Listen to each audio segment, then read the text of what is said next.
Unang gabi pa lang, pero panalong-panalo na ang mga kapatid natin sa papremyo sa pagbabalik ni Kuya Willie Revillame sa Will to Win. Panoorin natin yan sa report ni Marty Bautista. Luzon, Visayas, Mindanao! Sa masulok ang mundo, are you ready? Let's party! Opisyal nang nagsimula ang mas pinasaya at mas panibagong game show ng bansa, ang Will to Win.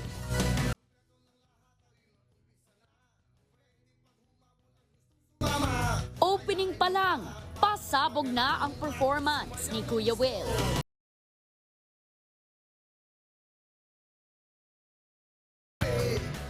Mas naging masaya pa yan nang makiindak sa stage ang ilan nating kapatid sa audience. Party, party, party, baby, let's party! Nasundan pa yan ng isa pang performance.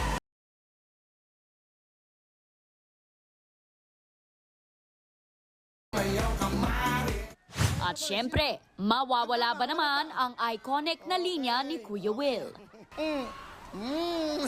Bigyan ng jacket dyan! Hup! Nagbabalik din ang masayang laro na Hep Hep Hooray with matching 30,000 pesos cash prize.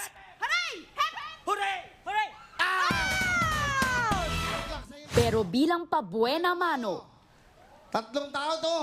Hati-hati na!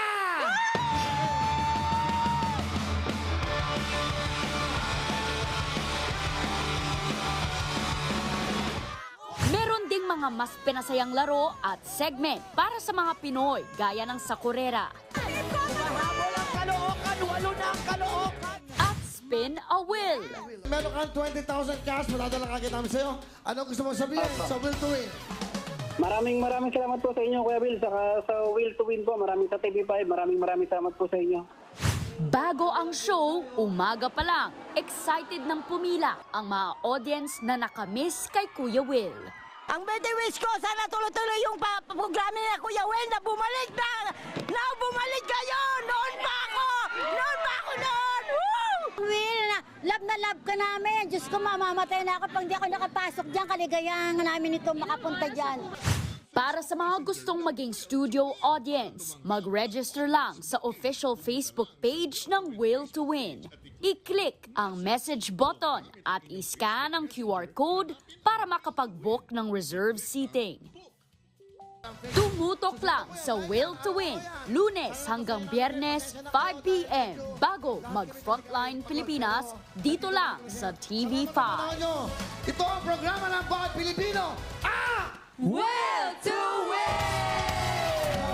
Nagbabalita mula sa Frontline, Marty Bautista, News 5. Mga kapatid, Jania Lipon po, laging maging updated sa latest sa entertainment and lifestyle para maging una sa balitaan. Bisitahin at mag-subscribe na sa social media pages ng News 5.